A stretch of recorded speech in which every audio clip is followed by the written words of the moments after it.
ilahana ya Allah. Engkaulah Tuhan kami yang Maha Pencipta. Engkaulah Tuhan kami yang Maha Memelihara. Engkaulah Tuhan kami yang Maha Pengasih. Engkaulah Tuhan kami yang Maha Penyayang. Engkaulah Tuhan kami yang Maha Baik. Engkaulah Tuhan kami yang Maha Lembut, ya Allah. Karuniamu meliputi langit dan bumi, ya Allah. Tidak ada satupun kebaikan yang kami rasakan dalam hidup kami, kecuali itu anugerah darimu, ya Allah. Dan tidak ada satupun keburukan yang kami dapatkan dalam hidup kami, kecuali karena kesalahan-kesalahan kami sendiri, ya Allah. Engkau yang Maha menutupi aib-aib kami, sedangkan Engkau tahu setiap rahasia-rahasia kami, ya Allah. Engkau tahu rahasia yang tersembunyi di dalam lubuk hati kami, ya Allah. Engkau tahu rahasia-rahasia di masa lalu kami, ya Allah. Engkau tahu rahasia-rahasia dalam diam kami, ya Allah. Tidak ada satupun yang luput dari ilmu dan penglihatan-Mu, ya Allah. Ilahana, Engkau menutupi aurat dan aib kami, ya Allah. Engkau menjaga celah-celah kami, ya Allah. Seandainya Engkau membuka satu saja dari aib-aib kami, pasti tidak ada seorang pun yang mau berteman dengan kami. Pasti semua orang akan mencela kami dan menghina kami, ya Allah. Kami dianggap mulia karena Engkau menutupi aib-aib kami, ya Allah. Betapa maha baiknya Engkau, ya Allah. Betapa maha baiknya Engkau kepada kami. Engkau tidak membuka aib kami agar kami bertaubat, tetapi Engkau malah menunggu kami datang kepadamu. Engkau sabar melihat kami berbuat dosa. Engkau sabar melihat kami bermaksiat. Engkau sabar melihat kami ingkar. Engkau tidak murka kepada kami.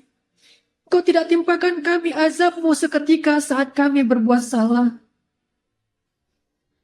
Betapa baiknya Engkau, ya Allah. Kami berjanji kepadamu lalu mengingkarinya.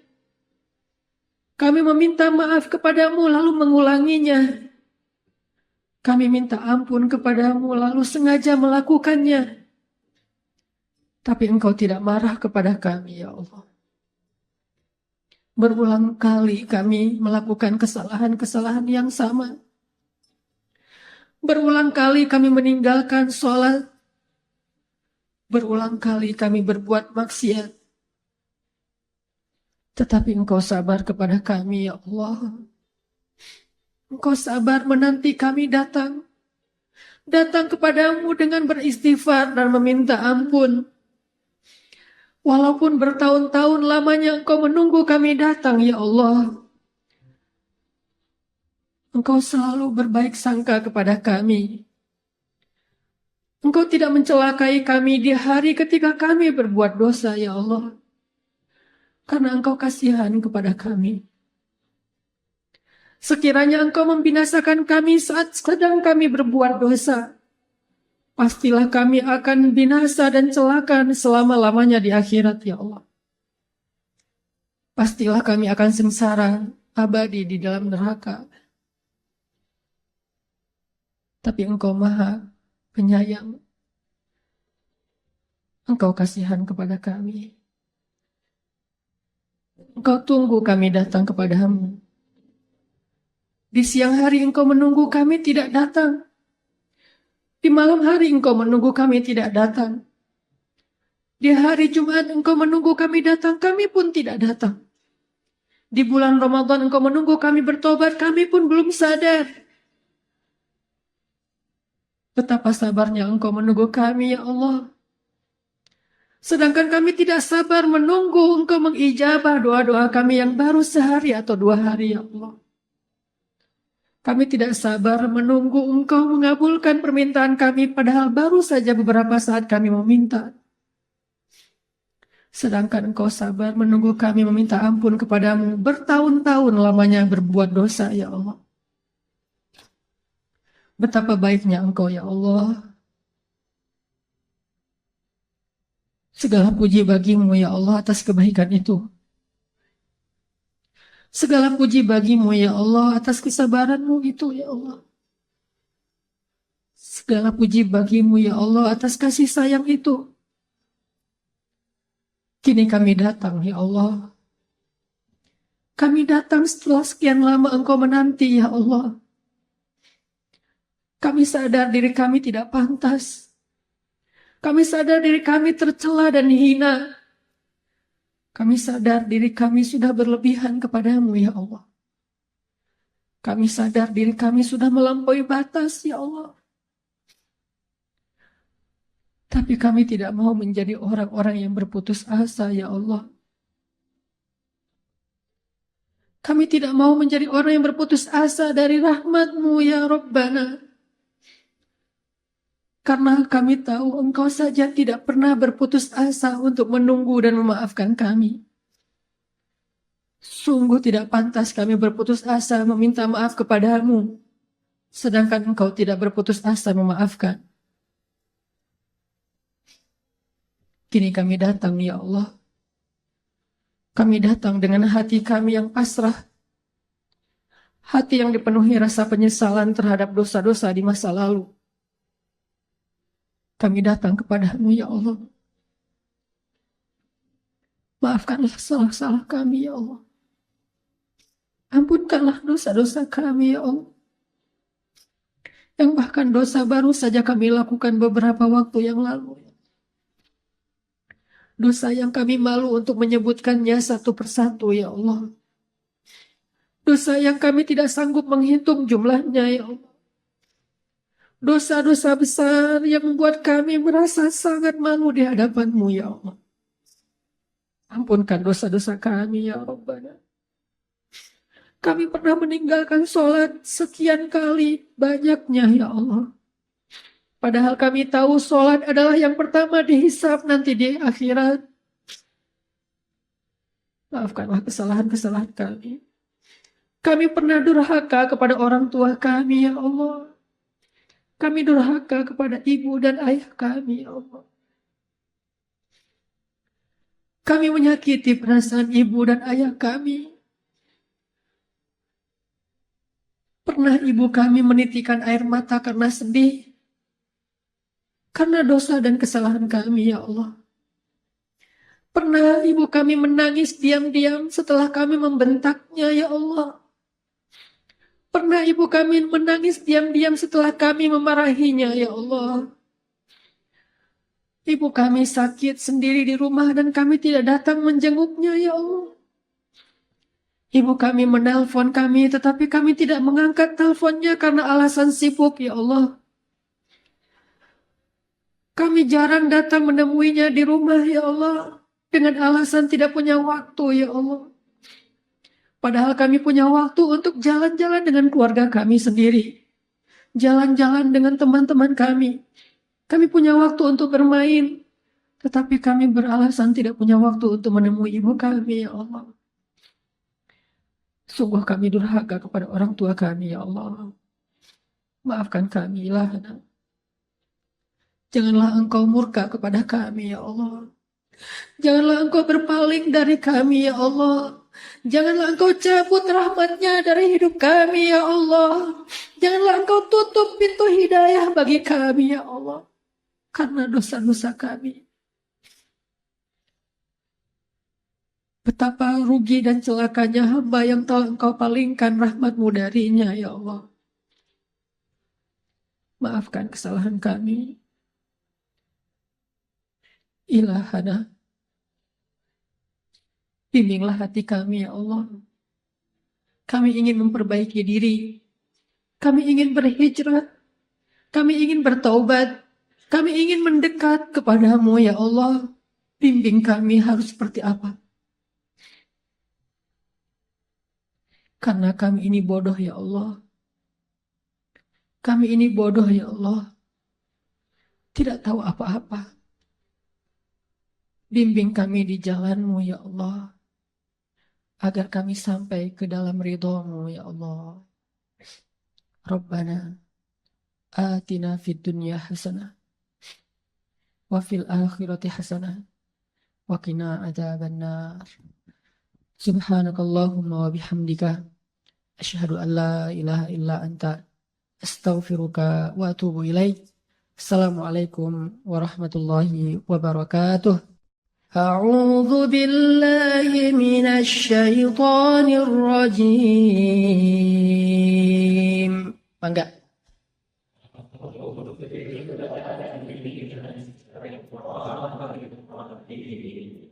Bismillahirrahmanirrahim.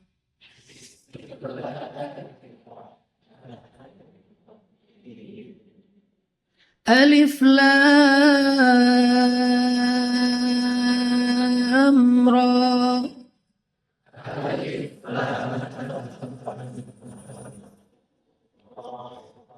Kitabun uhkimat ayatuhu thumma fussilat min ladun hakimin khabir.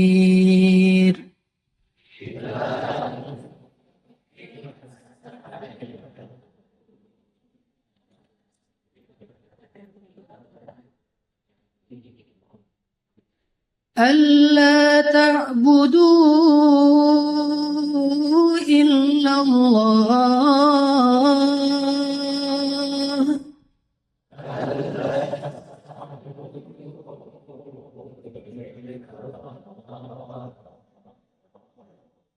ألا تعبدوا إلا الله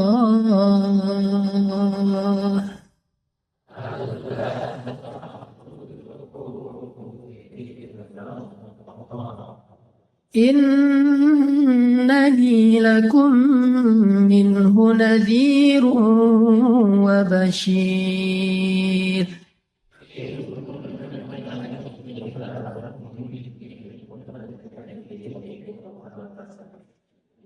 وأن استغفروا ربكم ثم توبوا إليه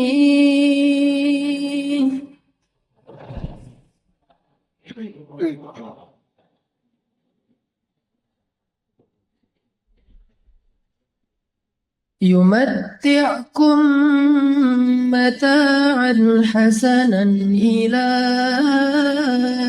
أجل مسمى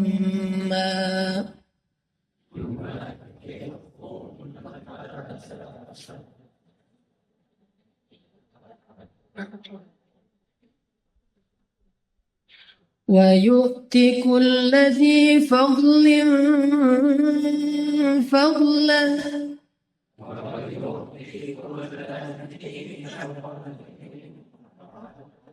وإن تولوا فإني أخاف عليكم عذاب يوم كبير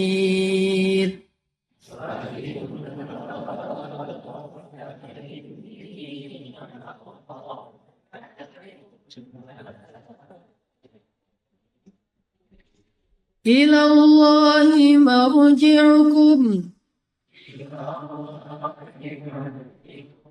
إلى الله مرجعكم وهو على كل شيء قدير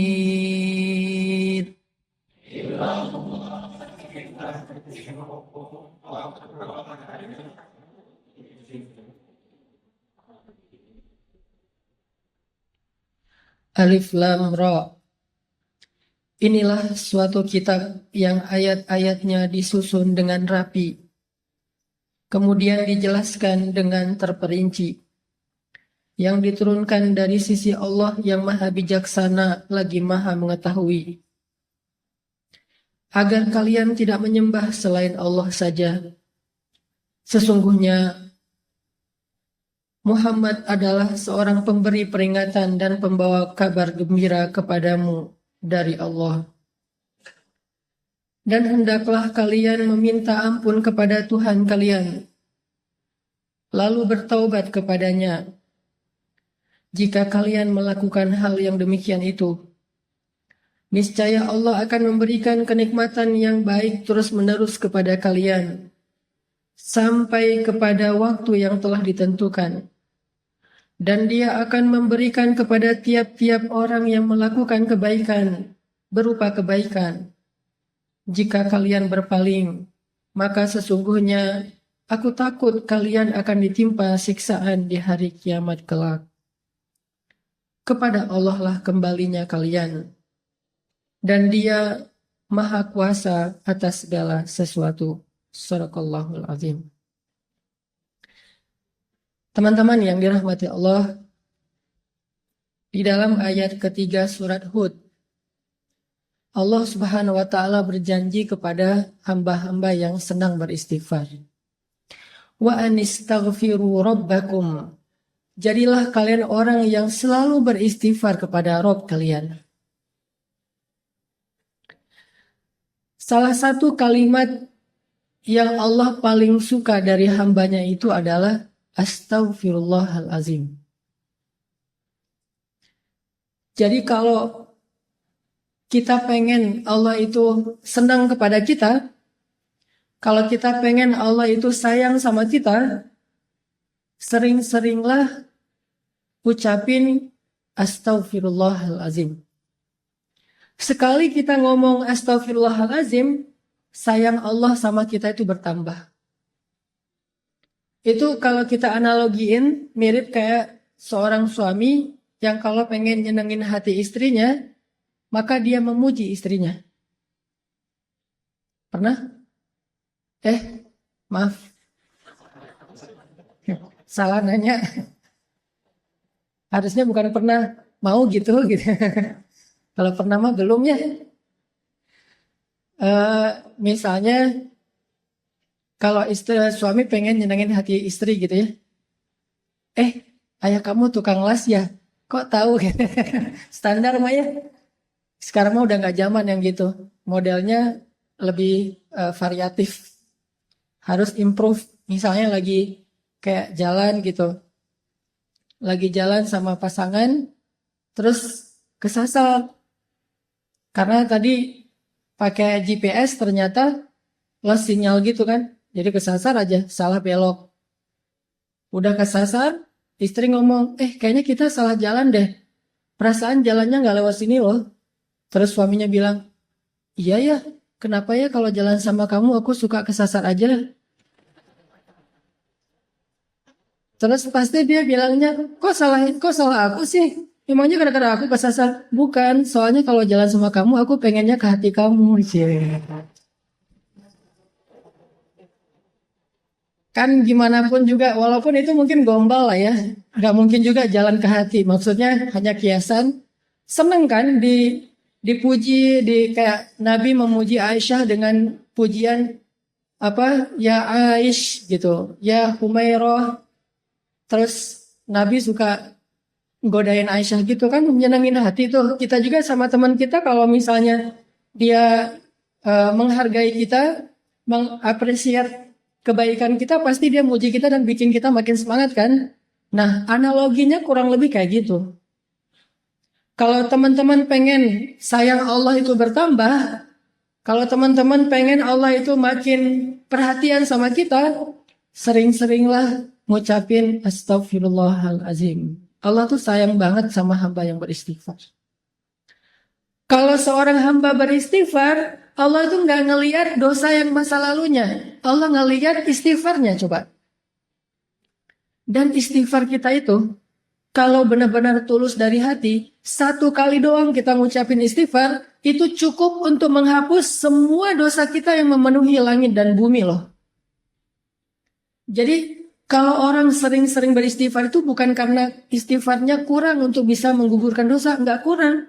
Istighfar sekali, dosanya memenuhi langit dan bumi, itu dosa habis, nol. Zong langsung tuh.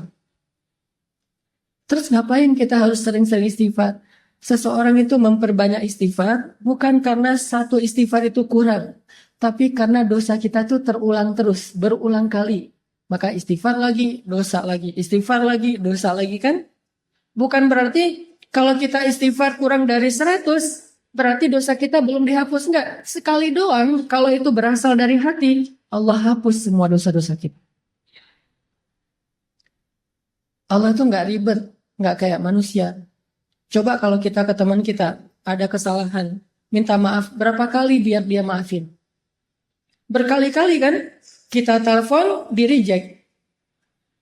Kita japri, enggak di-read sama dia.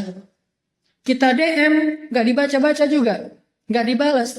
Kita request biar bisa masuk ke akun dia, nggak diterima karena di-lock akunnya. Itu manusia, apalagi kalau dia udah sebel banget sama kita, langsung di-block tuh. Sampai kita harus pakai nomor baru, pakai ganti akun baru, baru bisa japrian lagi sama dia. Itu manusia. Allah itu nggak pernah ngeblok hambanya kalau selama hamba itu minta maaf kepada Allah. Gak pernah kita astagfirullahaladzim, gak dirit sama Allah. Gak ada itu. Kalau kita minta maaf sama teman kita bisa aja gak dirit kan. Maafin gue ya, gue salah gitu. Udah kesen, terus ada contrengan 2, tapi gak dirit sama dia. Kalau ke Allah pasti dirit. Detik itu juga dirit sama Allah. Langsung jadi warna hijau tuh, atau biru. Astagfirullahaladzim, send, tring, langsung biru. Wah, Allah ngerit Karena Allah itu online-nya 24 jam sehari, nggak pernah offline, nggak pernah lost sinyal, nggak pernah habis baterai. Maaf ya nggak dirit, habis baterai lagi dicas, nggak ada itu. Apa ayat Allah itu online terus? Kulla yaumin huwa fi sya'n, fabi'ayyi ala'i rabbikuma tukadziban. Setiap hari Allah online. Kulla yaumin huwa fi sya'n. Kalau kita nggak setiap hari online. Atau kita online pun, tapi sibuk dengan chat di grup yang lain. Grup ini cuma jadi CCTV doang kan. Kayak misalnya kita punya 3 grup. Grup SD, SMP, SMA gitu. Kalau udah nambah lagi nanti grup jomblo yang visabilillah gitu. Nambah lagi gitu ya. Grup ayah muda misalnya. Terus ada lagi grup galau. Kenapa galau udah nikah tapi kayaknya ada kayak masalah gitu dalam pernikahan. Bikin grup juga tuh. Biar saling share pengalaman. Kalau dia kayak gitu ntar gini triknya gitu-gitu deh. Ada-ada aja lah pokoknya grupnya banyak tuh. Coba berapa grup yang kita sanggup aktif di dalamnya. Paling 1-2 doang. Sisanya kita cuma jadi CCTV. Kalau lagi heboh baru kita bacanya nge-scroll. Kadang-kadang nggak dibaca juga. Pas dibuka langsung delete chat gitu. Biar nggak memenuhi memori kita. Udah aja. Nggak dibaca-baca juga tuh. Tapi Allah, kita di grup mana aja. Allah itu ketika kalian berdua, Allah yang ketiga. Kan ayatnya gitu kan? Jadi kita bikin grup berdua nih. Allah ada loh sebagai admin malah. Yang mensortir nih ada yang bahasa-bahasa nggak bagus nih nanti bisa diblok sama Allah. Kalau kita bikin grup bertiga, Allah yang keempat. Kita berempat, Allah yang kelima. Wa huwa ma'akum aina ma kuntum. Allah itu bareng dengan kita terus dimanapun kita berada. Dan Allah selalu online. La ta'khudhuhu sinatun wala naum. Kalau bahasa sosmed, dia nggak pernah habis baterai. Nggak pernah lost sinyal. Ntar aja kita chatnya, gua charging dulu nih. Nggak. Allah selalu online. Dan walaupun Allah selalu online, yang minta ke Allah tuh banyak banget. Allah fallback dong, macam-macam segala macam tuh banyak banget yang minta ke Allah. Allah nggak kewalahan. La ta'khudhuhu sinatu wala naum. Wala ya'uduhu hifdhuhuma. Nggak pernah Allah kewalahan sama sekali. Walaupun kulla yaumin huwa fi sya'n. Jadi kalau kita minta maaf sama teman kita, bisa banget dia nggak akan ngerit. Apalagi lagi sebel. Begitu nama kita muncul, nggak akan dirit, langsung lewat. Padahal online tuh. Kayak kita misalnya sama kita, orang yang udah nikah. Misalnya lagi ada masalah sama istrinya. Itu kan suka, maafin papa ya, misalnya segala macam. Atau teman kita juga gitu. Dia sih udah ngeliat WA kita, taunya dari mana? Last scene-nya kan ya. Misalnya kita nge-WA dia jam 9.30 pagi. Last scene-nya dia jam 9.35. Berarti kan dia baca kan? Terus last scene-nya lagi jam 10. Last scene-nya lagi jam 11. Last scene-nya lagi jam 12. Sampai malam. Last scene-nya jam 11 malam. WA kita belum juga berwarna biru. Berarti dia tahu. Cuman sengaja nggak ngerit. Itu manusiawi banget tuh. Tapi Allah nggak gitu. Allah nggak ada last scene-nya 5 menit setelah kita istighfar. Tapi nggak ngebaca istighfar kita. Nggak ada tuh. Di detik kita kirim istighfar ke Allah. Detik itu juga Allah ngerit. Walaupun ngirimnya jauh loh ke langit. Tapi kan Allah punya teknologi yang lebih canggih dari makhluk. Kita kirim ke Amerika aja langsung datang, langsung kebaca. Apalagi dengan kebesaran Allah. Jadi pas kita bilang Astaghfirullahaladzim, Allah langsung balas. Udah aku maafin, coba. Enak banget kan? Allah tuh baik banget tuh. Kita bilang Astaghfirullahaladzim, detik itu juga Allah balas. Langsung Allah typing gitu kan. Oh, Allah typing Apa typingnya? Udah dimaafin. Terus kita balas lagi, Allah tapi dosa saya banyak banget. Udah lupain aja. Semuanya ya Allah, semuanya kata Allah. Jadi kita jadi kayak senang gitu chat sama Allah semalaman. Allah ngeladenin semalaman. Yang capek dalam chat dengan Allah itu bukan Allah, kitanya yang capek. Allah gak pernah capek sama kita. Udah lama banget nih, udah 2 jam kita ngechat. Banyak hamba-hamba yang lain loh yang pengen. Enggak, Allah mah gak kayak gitu. Kita doang nih yang ngerasa lelah chat sama Allah kan. Coba kita angkat tangan sama Allah. Pernah nggak Allah bilang, udahlah angkat tangannya udah kelamaan, udah sudah cukup. Giliran yang lain. Enggak, kita doang yang pegal tangan kita. Kita yang pegal dengan lisan kita. Kita yang ngantuk mata kita. Allah nggak pernah pegal, nggak pernah capek untuk mendengar chat dari hambanya. Nggak sama sekali. Jadi kalau ke manusia itu agak-agak ribet kalau minta maaf. Tapi kalau sama Allah itu mudah banget. Cuman satu doang yang Allah harapin dari kita. Begitu kita ngesend Astaghfirullahalazim, itu jangan cuma kata-kata, tapi berasa di hati. Yang Allah nilai itu hati kita tuh. Kalau yang kita ngeklik pas ngesend itu adalah lisan, Allah nggak akan read. Mau sampai kiamat juga nggak akan di-read sama Allah. Tapi kalau kita ngesendnya pakai hati, di detik itu juga langsung Allah typing.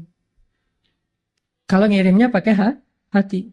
Dan walaupun kita tidak berteriak, Allah di langit ke-7, ya sami'ud du'a, sangat mendengar setiap ucapan kita. Jadi bagi Allah, yang penting istighfar kita walaupun cuma 1 kali, dari hati. Apalagi kalau berkali-kali, Allah lebih senang lagi tuh. Sekali doang, kalau dari hati, udah langsung Allah hapuskan semua dosa. Terus ngapain harus berkali-kali? Itulah bentuk dari penyesalan kita. Kita ngerasa kayaknya dosanya banyak, masa istighfar sekali doang? Walaupun kalau dari angle Allah, sekali itu udah cukup. Tapi dari angle kita kan kayak kita ngerasa guilty banget ya. Merasa bersalah banget. Aduh, banyak banget nih dosa saya. Allah, astagfirullah. Padahal astagfirullah yang pertama itu udah gugur dosa kita semuanya. Kalau dari angle Allah. Tapi dari angle kita sebagai pendosa, kita ngerasa kayak dosa kita lebih banyak daripada istighfar. Harusnya istighfar lebih gitu. Jadi 2 angle yang berbeda. Saya pengen ngambil angle-nya Allah nih. Angle-nya Allah, istighfar sekali aja cukup buat Allah. Asal itu sidqan, jujur, berasal dari hati kita. Jadi teman-teman, poin pertama kita pagi ini apa? Kata-kata yang Allah paling suka dari kita itu salah satunya adalah Astaghfirullahalazim. Jadi kalau kita pengen Allah senang sama kita, kalau kita pengen Allah itu sayang sama kita, kalau kita pengen Allah lebih perhatian sama kita, coba dawamin sering-sering bilang Astaghfirullahalazim. Astaghfirullahalazim. Allah pasti tersenyum. Ada beberapa orang di sosial media, ini sekaligus klarifikasi ya, tabayun ya, mempertanyakan, Ustaz kok ngomong Allah tersenyum, emang Allah itu kayak manusia? Saya bicara itu bukan kata-kata saya, tapi itu hadis. Walaupun saya suka hadis itu nggak dibaca teks, langsung diterjemahkan kepada analogi. Kan ada yang model ceramah, hadis dibaca teksnya. Kalau saya mencoba untuk langsung menganalogikan dengan bahasa kita. Itu hadis Nabi, kalau Allah itu tersenyum mendengar istighfar hambanya. Walaupun kita nggak perlu mengimajinasikan tersenyumnya Allah itu kayak tersenyumnya manusia. Nggak perlu, karena kita nggak tahu zat Allah kayak gimana. Yang pasti kalimatnya tabassam, Allah itu tersenyum. Jadi ceritanya gini, Ali bin Abi Thalib pernah naik ke atas kendaraan, nggak tahu itu Innova atau CR-V gitu, pokoknya naik kendaraan aja. Kalau Innova itu eh, kuda, kalau kalau Alphard itu berarti onta merah. Nggak tahu dia naik apa. Kan onta, teman-teman tahu harga onta? Onta merah itu harganya 1 miliar. Jadi orang Arab itu punya 100 onta, itu orang kaya banget tuh. Kayak orang kaya kampung kan nggak punya duit di tabungan ya. Punyanya sapi gitu banyak kan. Satu lembah itu penuh dengan sapi-sapi dia. Kalau kita juga punya sapi dol. Sapi dol. Nah, jadi Ali bin Abi Thalib ceritanya naik ke atas kendaraan. Kalau kita tuh lagi buka pintu mobil atau lagi naik ke atas motor. Pas naik, Ali bin Abi Thalib membaca Bismillah ya Allahu Akbar. Jadi pas naik ke atas kendaraan, bacanya Bismillah ya Allahu Akbar. Pas udah duduknya nyaman, pakai sabuk pengaman gitu, nyalain mesin, kemudian mobil atau motornya mulai jalan dikit-dikit nih. Ternyata bukan lewat mesin, jalannya didorong, soalnya harus dorong dulu baru nyala gitu. Motor butut misalnya. Nyala nih, jalan nih kendaraan kita. Maka Ali membaca doa safar. Subhanalladzi sakhkhara lana hadza dan seterusnya.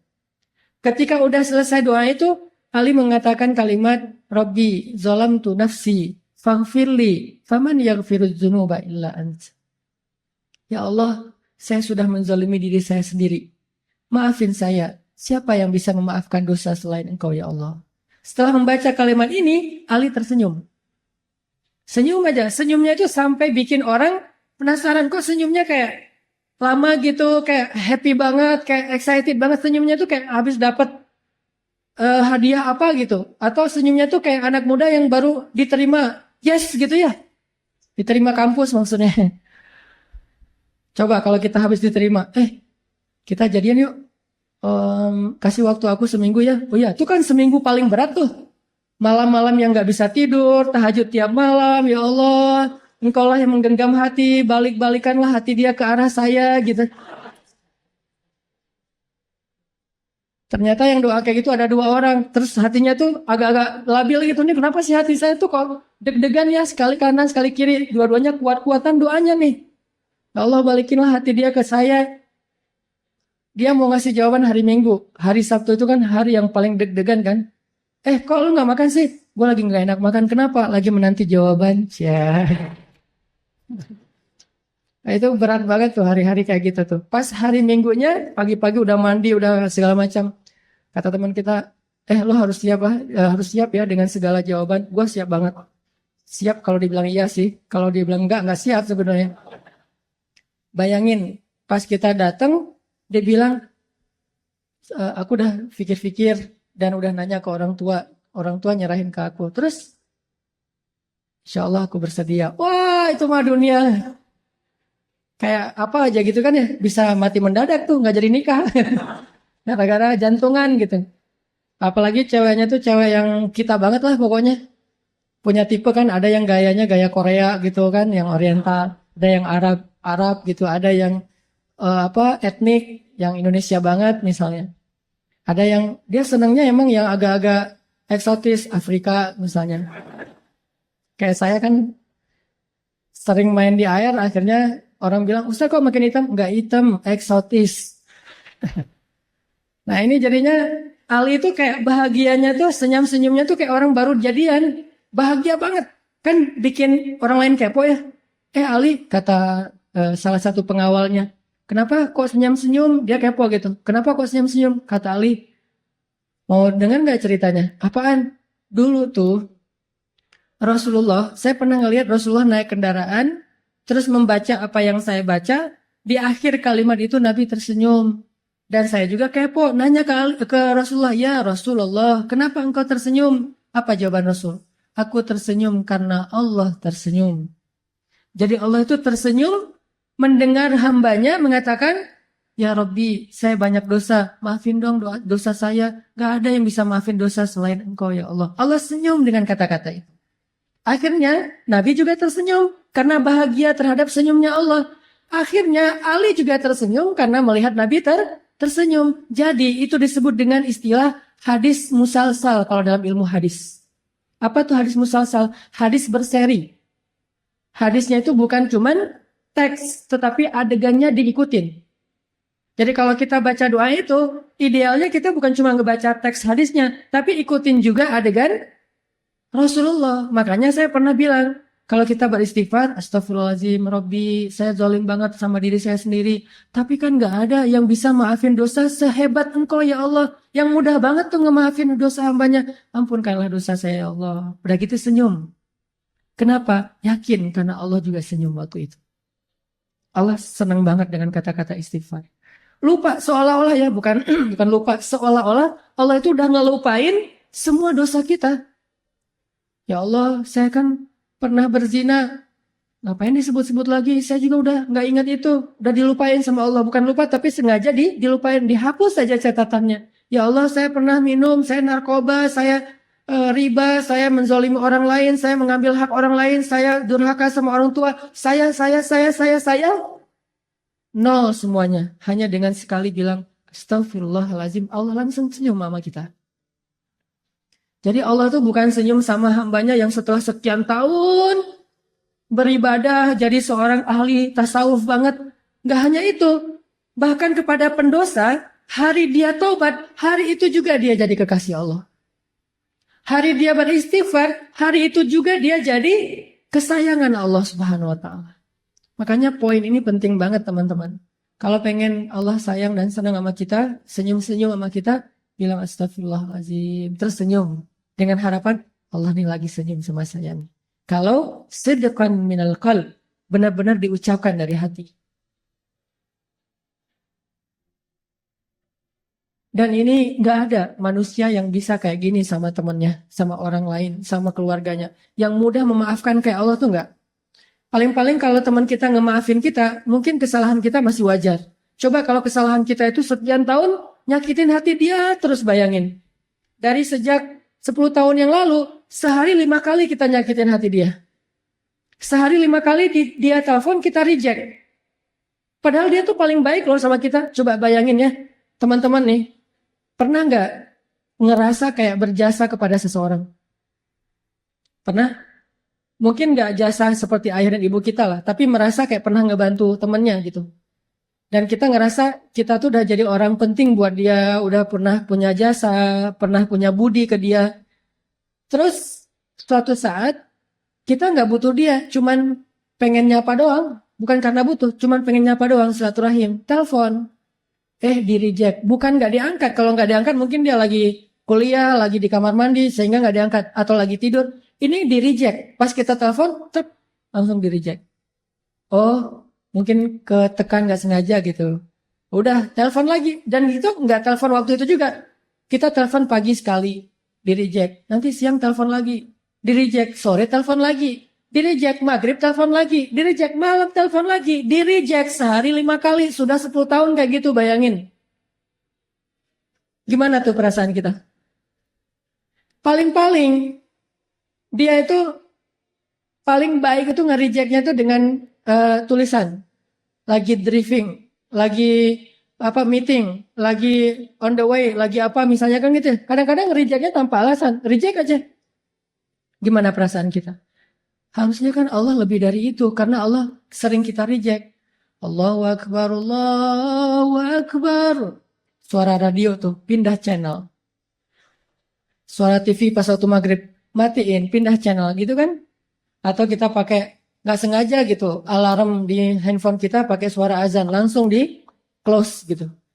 Kalau di masjid, langsung kita pindah tempat. Hayya 'alas shalah. Kadang-kadang kita nge-rejectnya itu dengan keluhan lagi. Duh, udah waktu sholat aja. Gitu kan? Jadi kesan ke Allah itu kalimat keluhannya. Nelfon aja sih. Coba kalau kita digituin. Kan kalau misalnya ada yang nelfon kita, telepon masuk, suka ada nolaknya pakai apa kan? Ada menu custom gitu kan? Coba di custom terus kita nulis gini. Kok kamu ganggu aja sih? Bisa nggak ngirim ke orang kayak gitu? Berani nggak? Bahaya banget kan? Kita nelpon orang terus dia balas ke kita tulisannya ganggu aja sih. Gimana tuh perasaan kita? Kita tuh sering kayak gitu loh sama Allah. Aduh udah zuhur aja, udah asar aja. Apaan sih subuh-subuh kok ganggu orang tidur segala macam.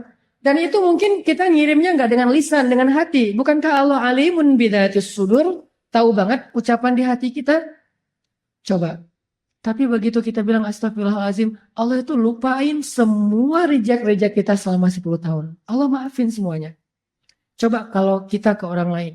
Dia nge-reject kita 10 tahun dengan dibalas kata-kata yang gak pantas gitu. Dia WA kita, dia bilang, ganggu aja sih kerjaannya. Terus aja bikin kita sebel. Setelah 10 tahun dia datang, maafin saya ya. Gimana? Gak akan diirit sama kita. Itu artinya, فَمَنْ يَغْفِرُ الذُّنُوبَ إِلَّا أَنْتَ. Siapa sih yang bisa maafin dosa sehebat Allah Subhanahu Wa Taala? Itu kalimat itu maksudnya kayak gitu. Allah tuh maafin kita itu gak pernah perhitungan, gak pernah dendam sama sekali. Sehingga apalagi teman-teman yang menghalangi kita untuk istighfar kepada Allah. Ma gharraka bi rabbikal karim. Apa terus masalah kita untuk enggak istighfar sama Allah? Masalahnya apa? Pasti satu doang masalahnya. Kita nyepelein Allah. Kita nganggap Allah itu enggak penting. Padahal hidup kita itu 24 jam di tangan Allah Subhanahu Wa Taala. Tapi kita sombong. Seolah-olah kita bisa hidup tanpa Allah Subhanahu Wa Taala. Dan itu pun istighfar. Kalau istighfar kita nggak dari hati, 1000 kali itu nggak ngaruh buat Allah. Nggak akan diirit sama Allah. Makanya ulama ada yang bilang istighfar yang butuh istighfar. Istighfar butuh istighfar. Kan ada tuh yang pakai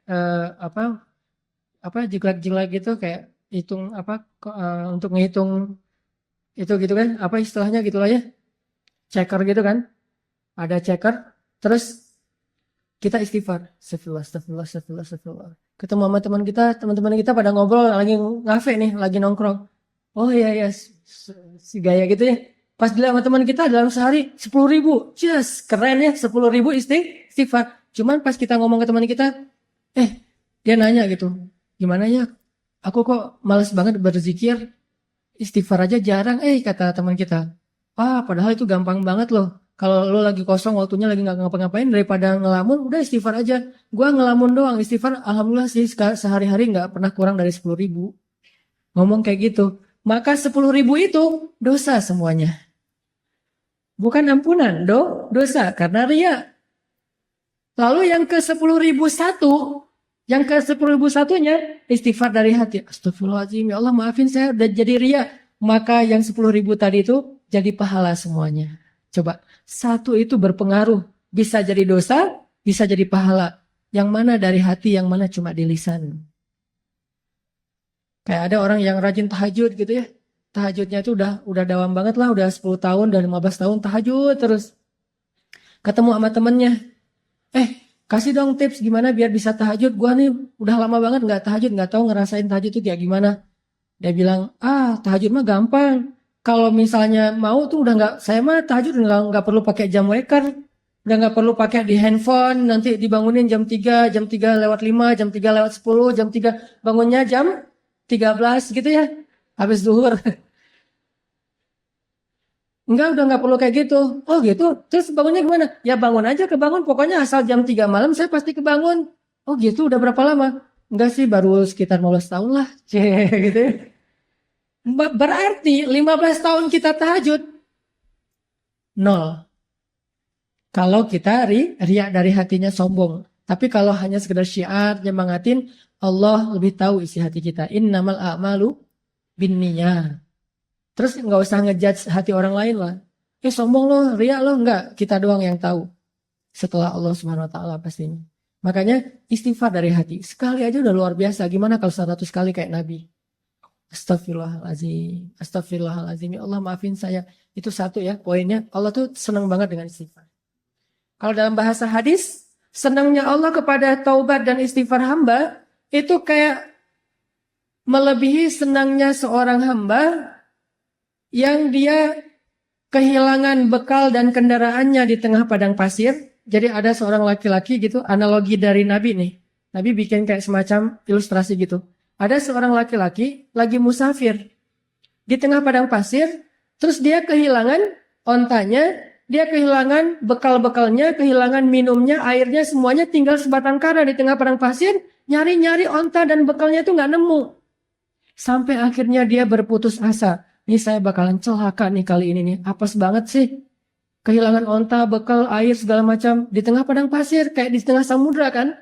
Kalau di tengah laut kan juga kita nggak bisa minum. Sama persis kayak di tengah padang pasir. Panas, nggak ada air. Wah ini pasti cuma bertahan 2 hari. Besok saya mau mati nih kalau kayak gini. Di hari ketiga, detik-detik dia udah berat banget, udah dehidrasi banget. Tiba-tiba dia dalam keadaan antara sadar dan tidak, muncul onta di sebelahnya. Onta yang tadi hilang tiba-tiba datang nih di sebelah dia. Dia udah hampir putus asa, udah 3 hari nyari ontanya tuh. Tiba-tiba muncul dengan bekalnya, dengan air yang masih tempat air yang masih terisi. Kemudian dia tiba-tiba langsung bangkit, megang ini halusinasi atau benar, ternyata benar ontanya, dia ambil air itu saking bahagianya, dia bilang, ya Allah, segala puji bagimu, engkaulah hambaku dan akulah Tuhanmu. Saking bahagia, dia kebalik ngomongnya, ya Allah, engkaulah hambaku dan akulah Tuhanmu. Hadisnya kayak gitu. Saking senangnya sampai kebalik, dia bicara, Allah lebih senang lagi kepada hamba yang beristighfar daripada laki-laki itu terhadap apa yang dia temukan. Ini ilustrasi senangnya Allah sama orang beristighfar. Senang banget Allah sama istighfar. Jadi bisa dibilang orang yang istighfar itu kekasih Allah banget. Di hari pertama dia istighfar udah jadi kekasih Allah. Kalau jujur dari hati. Jadi pas kita habis bikin dosa, astagfirullahaladzim, astagfirullahaladzim. Allah langsung, ya kekasihku. Langsung gitu. Padahal kita belum jadi ahli ibadah. Belum jadi orang yang soleh-soleh amat, belum banyak berilmu, tapi cuma istighfar doang, langsung jadi ahli surga tuh. Saat itu juga jadi ahli surga. Terus gimana dengan orang yang istighfarnya udah 10 tahun, 15 tahun, yang dawam setiap hari beristighfar? Pasti jauh lebih luar biasa lagi yang Allah berikan untuk dia. Orang yang baru sekali doang udah dikasih banyak anugerah, apalagi yang sudah sekian miliar kali. Jadi istighfar itu amal soleh paling ringan, tapi luar biasa kedudukannya di mata Allah. Poin yang paling Allah suka dari hambanya itu kalau hambanya udah beristighfar. Suka banget. Saking sukanya Allah kepada orang yang beristighfar, Allah tuh nggak rela menjadikan manusia itu sempurna seperti malaikat. Allah nggak rela. Saking Allah suka dengan kalimat istighfar. Kata Nabi, seandainya kalian tidak berbuat dosa, maka Allah akan membinasakan kalian. Bayangin, kalau kita nggak buat dosa, Allah akan binasain kita. Tapi jangan disimpulin, oh kalau gitu kita buat dosa aja ya. Enggak, artinya manusia itu sengaja Allah buat, tabiatnya, fitrahnya emang pendosa. Enggak sengaja aja buat dosa, apalagi sengaja kan. Coba kita jalan ke mall. Sengaja nggak sih mau ngeliatin aurat? Enggak kan? Nggak sengaja doang. Kadang-kadang kita udah nunduk pandangan ke bawah gitu. Tapi kelihatan juga kenapa? Soalnya kita di lantai 2. Sama aja gitu, udah ngeliat ke bawah, ghadul basar gitu, kena juga. Ngeliat ke bawah. Kalau di lantai paling atas, mending lihat ke atas aja deh. Lagi ngapain lo? Ghadul basar gitu. Ghadul basarnya ke atas. Kok nggak ke bawah? Kan kita di atas. Begitu juga di tempat-tempat umum yang lain. Di jalan doang tuh. Kita naik mobil, naik motor. Orang di depan kadang-kadang apalagi banyak perempuan-perempuan yang mungkin mereka masih belajar tentang Islam, belum paham. Sehingga kadang-kadang naik motor pakai celana pendek atau rok pendek yang kelihatan. Hanya kelihatan kakinya aja, itu sebetulnya nggak boleh dilihat. Tapi namanya kita nggak sengaja melihat. Astagfirullahaladzim. Sama astagfirullah. Kan di tengah, lagi lampu merah kan, di tengah tuh. Sini astagfirullah, di sini juga astagfirullah. Kumaha, gimana tuh? Nah, artinya nggak sengaja aja banyak dosa. Gimana sengaja? Jadi nggak usah ditambah yang sengaja deh. Karena kita nggak sengaja aja udah jadi pendosa. Jadi kita tuh, gua tuh pendosa loh, ya bangga lagi gitu ya. Maksudnya gua tuh manusiawi banget pendosa. Jadi kita tuh nggak usah direncanain, disetting gitu, di prepare, pengen buat dosa. Nggak usah, udah pasti jadi pendosa. Kullu ibni Adam khata'. Semua anak Adam itu pasti pernah lakuin kesalahan. Sampai Nabi bilang, kalau kalian nggak bikin salah, Allah binasain kalian tuh. Terus Allah ganti dengan manusia yang lain, yang mereka akan bikin salah, lalu mereka minta maaf kepada Allah, yang Allah akan memaafkan kesalahan mereka. Allah tuh senang dengan istighfar.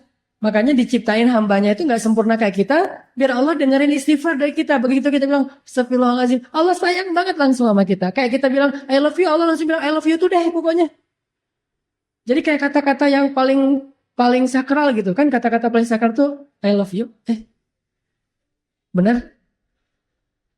Kalau buat saya mas, kata-kata yang paling sakral itu kalau ke makhluk itu adalah I love you gitu. Dan yang lebih sakral lagi, I love you too. Kadang-kadang I love you Oh iya, nah, itu kan pahit banget tuh. Berat banget tuh. Kalau ngirimnya pakai WA gitu, cuma dibalas senyum doang. Atau dibalas emoticon tutup wajah gitu, apa gitu, malu-malu gitu. Kan itu nggak enak banget ya. Berkali-kali digituin, akhirnya ujung-ujungnya apa? Kita adik kakak aja ya. Itu mah lebih berat lagi tuh. Mending jadi musuh ya daripada adik kakak ya. Ini kata-kata yang kalau ke manusia mah kayak kata-kata ajaib aja. Nah, kalau ke Allah, salah satu kata-kata ajaib itu astagfirullahalazim. Jadi ilustrasinya tuh kurang lebih buat Allah senang banget tuh dengan kata-kata astagfirullahalazim. Itu satu ya teman-teman. Kedua, istighfar itu Allah bukan hanya senang kepada kata-kata istighfar. Allah bukan hanya akan pasti menghapus dosa-dosa orang yang beristighfar. Tapi yang lain Allah juga selain menghapus dosa-dosa kita, setiap kali kita beristighfar, Allah kasih hadiah loh. Jadi bukan cuma Allah ngerit, Allah typing, Allah ngebales, Allah ngechat sama kita, tapi Allah juga tiba-tiba ngirim gosen. Tiba-tiba di rumah kita, Bu, ini ada yang ngirim, Mas, Kak, Bang gitu, ini ada yang ngirim gosen. Pas dibuka hadiah dari siapa? Dari Allah, coba. Allah itu bukan cuma senang kalau kita bilang maafin saya ya Allah, langsung Allah read, langsung Allah typing, ya udah dimaafin. Bukan cuma segitu. Pas begitu kita nulis kayak gitu, Allah langsung nyiapin kado, hadiah, send kepada kita.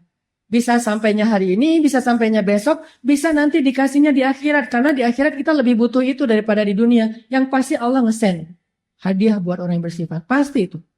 100% Allah kasih. Cuman ada yang dikasihnya sekarang. Ada yang kasihnya ntar sore. Ada yang dikasihnya besok. Ada yang dikasihnya someday. Ada yang kasihnya next time pas nanti kita di akhirat. Yang jelas Allah pasti ngasih kita hadiah. Makanya kalau kita udah istighfar, kita tuh kayak astagfirullahaladzim ya Allah. Berarti udah dimaafin dosa. Plus kita bayangin, waduh saya punya hadiah nih dari Allah nih, surprise. Cuman belum tahu. Nanti Allah kasih kapan? Begitu kita butuh Allah kasih. Kayak 3 orang yang terkurung di dalam gua kan. Hadis populer itu. 3 orang terkurung di dalam gua. Yang membuat mereka bisa selamat apa? Hadiah-hadiah terhadap amal soleh mereka di masa lalu kan ya. Yang tadi kita baca di ayat ketiga. Allah pasti membalas setiap kebaikan dengan kebaikan. Allah pasti balas. Istighfar itu bagi Allah itu kebaikan. Padahal istighfar itu kewajiban gitu ya. Namanya orang berbuat salah kan wajib minta maaf kan. Tapi bagi Allah itu bukan cuma kewajiban, kebaikan coba. Kalau kita ada orang minta maaf ke kita, kita bilang wajar sih orang dia salah pasti minta maaf dong. Tapi kalau Allah ngelihatnya nggak kayak gitu, dia baik banget ya mau minta maaf, gitu coba. Kurang baik apa Allah sama kita? Coba kalau kita disakitin orang, ditikung misalnya, lagi ngecengin, tiba-tiba teman kita nyalip duluan karena dia udah punya modal gitu. Kita ke rumahnya naik angkot terus macet-macetan dulu, dia naik ninja. Udah sampai di rumahnya, pas kita datang, nih ninja siapa ya? Jangan-jangan ninja kakaknya gitu. Ternyata dia udah duluan, Pak, lagi PDKT sama calon mertua. Kan kita disalip tuh. Pulang dia bilang, maaf ya gua nyalip lo, gua tahu sih lo mau ke situ. Kok kamu udah tahu? Ya gimana perasaan saya mah nggak bisa ditahan, saya mah sayang banget sama dia segala macam. Oh ya udah, gua maafin. Udah aja gitu. Apakah kita akan menganggap permintaan maaf dia itu sebagai sebuah kebaikan? Tidak, kita menganggap itu sebagai sebuah kewajiban dan kewajaran. Tapi Allah, ke orang yang beristighfar, menganggapnya itu kebaikan loh. Allah tuh kayak merendah banget gitu, walaupun Allah maha mulia dan maha tinggi. Kayak ngasih hati banget ke hamba-hambanya. Kita astagfirullahaladzim, ya Allah saya udah buat dosa. Hambaku ini baik banget ya, minta maaf. Padahal itu tuh udah jadi kewajiban kita sebagai pendosa. Tapi Allah anggap kebaikan. Sehingga Allah kasih hadiah, nih hadiah buat yang berbuat baik. Dan hadiah itu pasti sesuatu yang sangat kita butuhin dalam hidup. Makanya saya pernah cerita, mungkin teman-teman pernah dengar juga nih dari ustadz yang lain atau dari YouTube saya juga pernah kali. Keajaiban hadiah bagi orang yang beristighfar kan. Kisah siapa? Imam Ahmad. Jadi Imam Ahmad bin Hambal suatu ketika tuh jadi kayak ada perasaan kepengen ke Basra. Ada apa ya di Basra kok saya pengen banget ke sana gitu. Saya curiga nih, Raja Salman kemarin ke Indonesia itu gara-gara ada yang istighfar di Indonesia. Astagfirullahaladzim ya Allah Raja Salman. Astagfirullahaladzim, Raja Salman. Tiba-tiba Raja Salman mikir, aduh kok gue pengen banget ya ke Indonesia. Datang tuh. Gara-gara istighfar seseorang di Indonesia. Dan saya juga pernah ngerasa gitu. Walaupun saya bukan orang soleh, tapi maksudnya ada keinginan hamba Allah yang soleh, lebih soleh dari saya, yang membuat saya datang ke suatu tempat. Di Bandung itu saya pernah diundang oleh salah satu universitas, namanya Universitas Telkom. Itu ngundang saya tuh berkali-kali, bentrok aja nggak bisa. Tiba-tiba bukan saya yang datang, tapi saya dan pemuda hijrah bikin acara gosipnya di Universitas Telkom. Jadi bukan saya doang yang datang, satu tim, rame tuh. Yang datang waktu itu pesertanya sekitar 6.000 orang. Kata teman-teman panitia, Ustadz, kita itu ngundang Ustadz berkali-kali nggak bisa loh. Dan terakhir-terakhir sejak Ustadz mulai banyak yang ngundang-undang, itu WA saya tuh nggak pernah dibaca loh Ustadz. Tapi kita nggak putus asa Ustadz. Nggak bisa ngundang Ustadz lewat Japri, kita ngundangnya lewat Allah. Pakai istighfar. Ya Allah, astagfirullahaladzim. Hananataki datangin dong ya Allah. Astagfirullahaladzim, Hananataki, astagfirullahaladzim. Tiba-tiba kita pilih di antara beberapa list yang kita mau bikin acara gosip. Telkom University itu paling memungkinkan kita bikin di situ. Ini hasil istighfar ya Ustadz. Artinya luar biasa kan? Coba praktekin. Ya Allah, dia ya Allah. Tapi saya lupa namanya, nggak tahu namanya siapa gitu. Pokoknya kurang lebih wajahnya tuh mirip-mirip Claudia gitu ya Allah gitu-gitu. Tapi cek dulu ya, itu orang masih sendiri atau sudah berpasangan. Jangan sampai dia cerai. Kenapa dia cerai? Istighfar kita kan nggak boleh ya. Beristighfar demi orang lain putus gitu nggak boleh. Pasti orangnya harus tinggal dulu. Astagfirullahaladzim, astagfirullahaladzim. Pas kita ada hajat, ya Allah beri saya jodoh yang soleha, yang hafizah, yang konita, yang apa segala macam. Pas ketemu benar, Neng, apakah namanya siapa? Soleha, konita, hafizah. Sesuai dengan permintaannya. Walaupun dia baru belajar tahsin 1 gitu. Tapi namanya Soleha Konita Hafizah. SQF. Soleha Konita Hafizah. SQH. Nah gitu deh pokoknya. Jadi Imam Ahmad, by the way teman-teman, Imam Ahmad itu ulama dengan hafalan hadis yang terbanyak loh. Tahu berapa hafalan hadis Imam Ahmad? Kalau kita kan hafal hadis itu 1 ya, dari dulu sampai sekarang. Innamal a'malu ini ya. Kalau Imam Muhammad 1 juga, 1 juta. Hafalan hadisnya 1 juta. Imam Syafi'i aja gurunya Imam Muhammad, itu respect banget, takjub sama Imam Muhammad. Imam Syafi'i tahu sendiri kan, yang hafalannya itu gimana. Kalau baca buku, beliau takut hafal. Baca buku takut hafal. Jadi kalau dia baca buku 2 halaman gitu, 1 halaman ditutup. Aduh, saya takut nih kehafal. Ditutup dulu biar nggak kehafal coba. Kita tuh aduh gimana ya cara hafal? Imam Syafi'i aduh khawatir kehafal nggak sengaja. Nggak sengaja kehafal. Kita mungkin satu-satunya yang kita hafal nomor telepon, cuma nomor telepon si dia. Kadang nomor telepon sendiri juga nggak hafal loh. Ustaz nomor teleponnya berapa? Ntar ya cari dulu. Tapi kalau nomor istri saya aja saya hafal banget tuh. Imam Ahmad hafalannya 1 juta hadis. 1 juta hadis dan itu bukan cuma teks dengan sanad-sanadnya dari ini 1 juta. Saking luar biasanya kesolehan Imam Ahmad. Kan jadi selebgram banget tuh di masa beliau tuh ya. Followersnya udah jutaan lah pokoknya Imam Ahmad mah. Di mana-mana pengen Imam Ahmad, ngejapri tapi kan namanya orang udah sibuk kayak Imam Ahmad kan nggak bisa ngebales. Akhirnya ngejapri langit. Tiba-tiba Imam Ahmad saya pengen banget ke Basrah. Ada apa ya di Basrah? Padahal saya nggak kenal orang loh di Basrah. Tapi pengen. Setelah berapa hari kepengen, akhirnya azam, udahlah saya berangkat aja. Siapa tahu ada sesuatu yang saya dapat kebaikan di sana. Berangkat ke Basrah. Namanya orang tawadu, rendah hati, berangkat ke Basrahnya itu sendiri. Nggak ada preparation apa-apa, nggak ngebooking pesawat, nggak ngebooking hotel. Berangkat aja sendiri, backpackeran gitu. Jadi Imam Ahmad itu backpacker soleh. Dari Madinah ke Basrah backpackeran. Jalan ke Basrah. Sampai di Basrah karena nggak ada tempat menginap, beliau nginap di masjid terbesar di kota Basrah. Di dalam masjid lagi tidur, diusir sama marbot. Bang, ngapain tidur di sini? Pak, saya musafir dari Madinah, nggak ada tempat tinggal. Ya ini bukan hotel ini. Udah mirip Medan belum sih? Bah gitu ya. Ini bukan hotel ini. Mbah, kenapa tidur di sini? Udah keluar gitu. Diusir aja. Ini Medan, Bung, gitu ya. Keluar akhirnya dia. Ini orang, Imam Ahmadnya orang Sunda lagi kaget langsung kan, oh, ketemu orang Medan gitu. Akhirnya keluar di teras. Di teras, datang lagi tuh marbot. Marbotnya emang agak-agak kayaknya belum dapat gajian tanggal tua. Agak-agak nyebelin gitu. Kok masih tidur di sini? Katanya tadi nggak boleh di dalam. Akhirnya saya tidur di luar. Ya ini masih juga masjid. Udah keluar. Diusir aja. Sampai keluar, didorong-dorong gitu. Bayangin ulama besar, orang soleh, kekasih Allah didorong-dorong. Tapi emang kayak gitu takdir Allah. Supaya jadi caper sama penjual roti. Penjual roti lagi tutup-tutup toko ngeliat ada orang didorong-dorong. Dipanggil. Wahai kisanak gitu ya. Kalau radio-radio dulu. Pak, Tuan, kenapa? Ada apa sini gitu.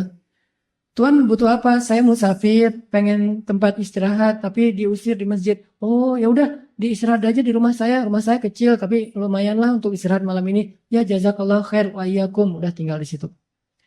Subuh-subuh, menjelang subuh, pas waktunya tahajud, Imam Ahmad bangun, ngelihat si penjual roti lagi bikin roti. Kan habis subuh dia jualan, jadi bikinnya sebelum subuh. Lagi bikin roti, ngaduk-ngaduk gitu.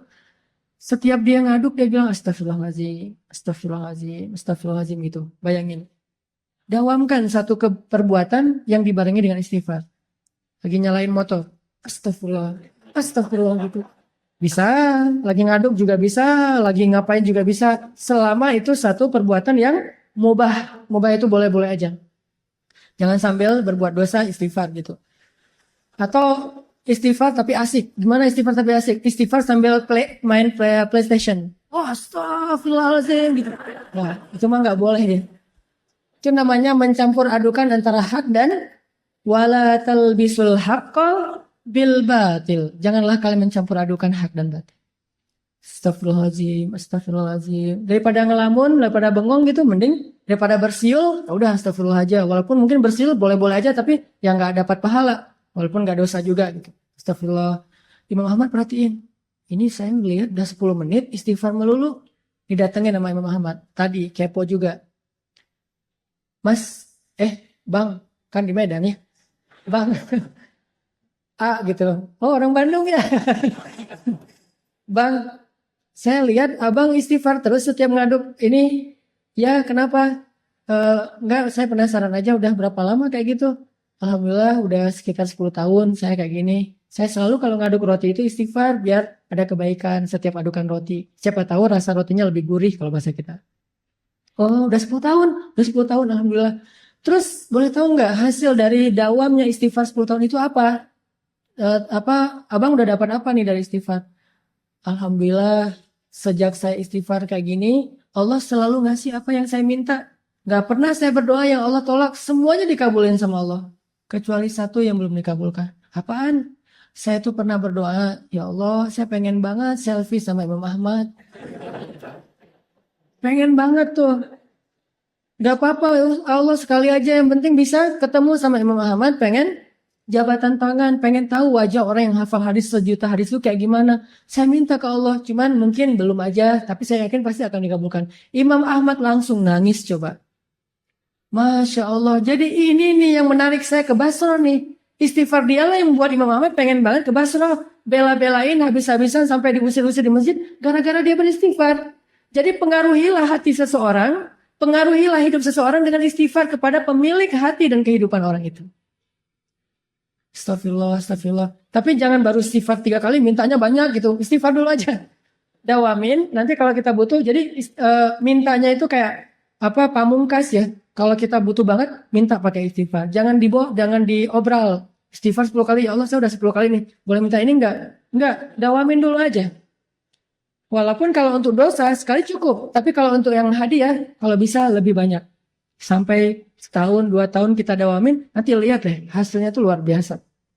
Pokoknya kalau kita punya hajat sesuatu, yang pertama yang harus kita lakukan itu adalah minta kepada pemilik segala sesuatu.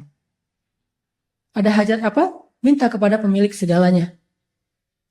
Misalnya pengen sesuatu yang baik, atau yang minimal mubah, pengen jalan-jalan. Istighfar aja. Astagfirullahaladzim, astagfirullahaladzim. Nanti begitu kita minta ke Allah, ya Allah saya pengen haji banget nih. Istighfar kita udah 10 tahun. Langsung Allah kasih kejutan yang kita gak pernah menduga-duga loh. Jadi gampang banget, tinggal minta aja sama Allah. Yang harus kita prepare dari sekarang itu adalah bikin diri kita itu orang yang sangat diperhatikan sama Allah. Kalau kita udah jadi kayak ring satunya Allah, masuk grupnya itu yang Allah juga memprioritaskan banget grup itu. Siapa grupnya? Grup orang yang rajin istighfar. Masuk ke grup itu. Dan Allah yang mengadminin grup itu. Kita nggak tahu apakah kita udah masuk atau belum. Tapi berusaha aja. Siapa tahu setelah sekian tahun kita istighfar, akhirnya Allah mengundang kita, menginvite kita masuk ke grupnya orang-orang yang rajin beristighfar. Kalau udah masuk ke grup itu, setiap kali Allah ngeposting, ngebroadcast kebaikan-kebaikan, ini ada diskon apa gitu, kita langsung dapat nih. Makanya pantaskan dulu diri kita, dawamin. Akhirnya Imam Ahmad bilang, sayalah Ahmad bin Hambal. Oh benar ini Ahmad bin Hambal? Ya nggak salah, nggak salah. Masya Allah, udah pelukan. Ini keajaiban dari istighfar. Coba, butuh apa dalam hidup? Pasti kita punya banyak kebutuhan. Sampai kita minta garam aja, kata Nabi, minta dulu ke Allah baru cari di warung. Jadi sebelum kita ke warung nyari garam, ya Allah garam, ya Allah, cari uang receh, beli di warung. Terus apa gunanya minta ke Allah? Banyak gunanya. Siapa yang bilang kita akan sampai di warung? Siapa yang bilang garam itu akan sampai ke rumah kita? Siapa yang bilang garam itu menjadi kebaikan buat kita? Siapa yang bilang bahwa kita akan hidup sampai masakan kita itu selesai dan kita bisa memakannya? Istighfar, minta ke Allah sebelum kepada yang lain. Astagfirullah, minta ke Allah, astagfirullah. Pengen apa aja istighfar. Sampai dulu di zaman Imam Hasan Al-Basri, tabi'in. Ada 3 laki-laki yang datang nemuin Imam Hasan Al-Basri. Ya Imam Hasan, saya itu nggak punya anak, udah lama menikah tapi belum dikaruniai anak. Kata Imam Hasan Al-Basri, banyak-banyak istighfar ya bu. Oh ya siap-siap pulang. Datang lagi orang kedua, nggak punya kerjaan, miskin. Ya Imam Hasan, saya itu miskin, fakir, susah banget untuk dapatin rezeki. Gimana tuh? Kata Imam Hasan, banyak-banyak istighfar ya bu. Oh ya pulang. Datang lagi yang ketiga, Imam Ahmad, saya itu sakit, udah sekian tahun dan belum sembuh-sembuh. Apa yang harus saya lakukan? Banyak-banyak istighfar ya. Ya pulang. Muridnya Imam Ahmad nanya, heran, soalnya jawabannya template gitu kan? Bukan jawaban yang langsung ditulis ada masalah apa? Enggak, template. Jadi ini jawaban untuk segala pertanyaan. Imam Hasan Al-Basri itu udah bikin template banyak istighfar. Udah aja, siapapun yang curhat ke beliau, send template yang sama. Kayak admin banget kan? Akhirnya muridnya Hasan Al-Basri nanya, ya Syekh, kenapa harus kayak gitu? Semua jawabannya sama, padahal pertanyaannya beda-beda.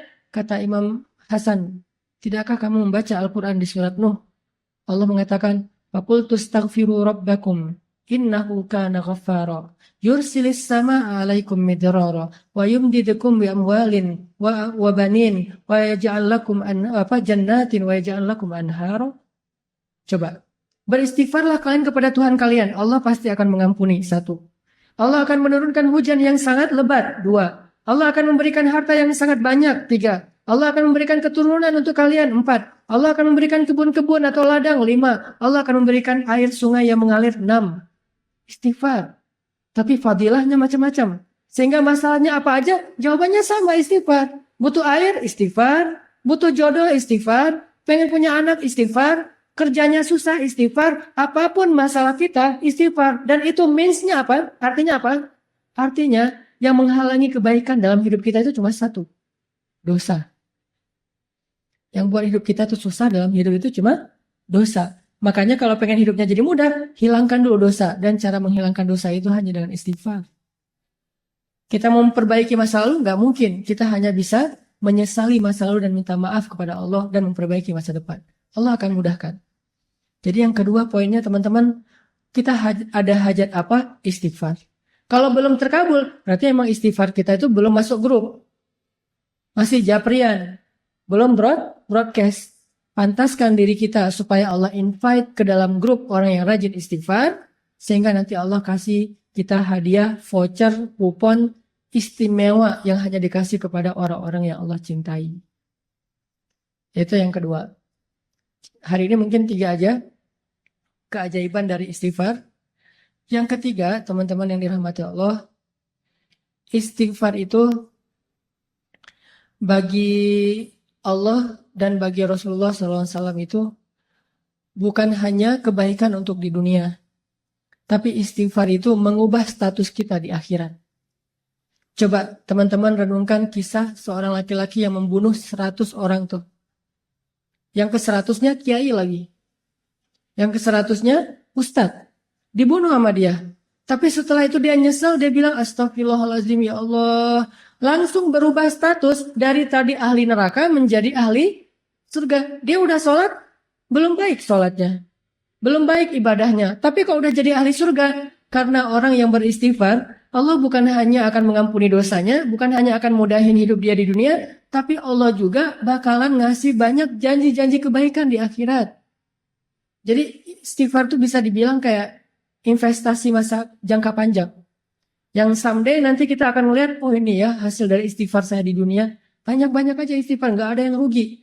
Demi Allah, tidak ada ruginya beristighfar jika didasari dengan hati yang ikhlas. Demi Allah, nggak ada ruginya berzikir jika didasari dengan hati yang ikhlas. Demi Allah, nggak ada hamba yang datang kepada Allah pulang dalam keadaan kecewa. Itu nggak ada. Dari zaman Nabi Adam sampai akhir zaman, nggak ada yang datang kepada Allah pulang dalam keadaan kecewa. Itu nggak ada. Kalau kita datang ke rumah dia pulang kecewa itu biasa. Pasti sering. Kita nelpon kecewa, kita japri kecewa, kita caper-caperan kecewa itu biasa. Dengan makhluk kecewa itu biasa banget. Tapi dengan Allah, kalau kita kecewa bukan karena Allah, karena dosa kita sendiri. Menzolimi diri sendiri. Makanya teman-teman yang dirahmati Allah, yuk kita dawamin istighfar. Mulai sekarang kita bikin target deh. Kalau ustadz-ustadz yang lain pernah menjelaskan tentang keajaiban. Sebetulnya dalam Islam itu ada 3 amalan ya. Itu hasilnya itu ajaib banget. 1 sedekah, 2 tahajud, 3 istighfar. Kalau sedekah mungkin teman-teman sering dengar dari Ustadz Yusuf Mansur. Tahajud juga Ustadz Arifin Ilham. 1 dari 3 itu adalah istighfar. 3 amalan ini nih, itu ajaibnya itu, pokoknya menurut saya itu unik aja. Kayak ngasihnya itu cash gitu. Nggak nyicil, cash langsung, di dunia langsung dikasih. 3 tuh, sedekah, tahajud, istighfar. Karena saya hari ini dikasih tema tentang istighfar, kita coba. Azam, mulai sekarang saya pengen banyak-banyak istighfar. Nanti suatu saat kalau butuh apa-apa, kita udah punya modal nih, istighfar sekian tahun. Sehingga Allah mudahin urusan kita. Dari sekarang, karena makin lama kita mulai, makin lama kita mengambil hasilnya. Ibarat makin lama kita bercocok tanam, makin menunda-nunda waktu, makin lama panennya. Dari sekarang aja nih, kita mulai nanam bibit-bibit istighfar.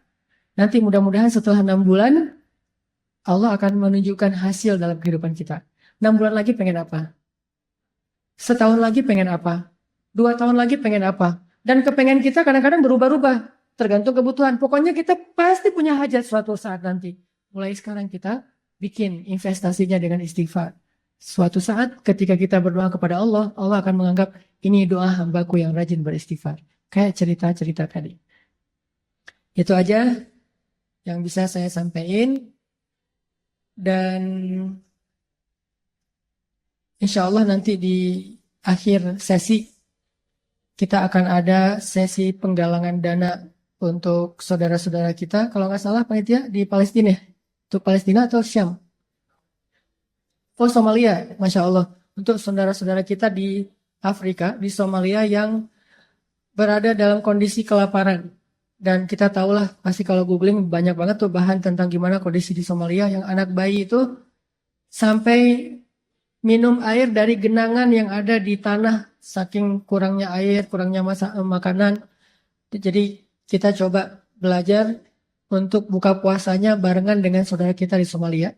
Jadi infak kita hari ini akan disumbangkan ke Somalia untuk takjil saudara-saudara kita yang kelaparan di Somalia. Jadi silakan nanti kita niatkan, ini buat takjil adik saya di Somalia. Ini buat takjil kakak saya di Somalia. Infak semampu kita dan walaupun sedikit tapi tetap ngasih. Jangan sampai kita nggak ngasih. Kalau nggak ngasih sekarang nggak apa-apa. Nanti ngasih di waktu yang lain. Yang jelas kita komitmen dulu. Berazam dulu. Saya pengen bantu nih. Mudah-mudahan dengan kayak gitu. Nanti Allah kalau kita minta sesuatu. Allah pasti ngasih. Kalau nggak dikasih sekarang pokoknya dikasih. Nggak akan mungkin Allah nggak berkomitmen. Fadkuruni azkurukum. Ingat aku di waktu kalian senang.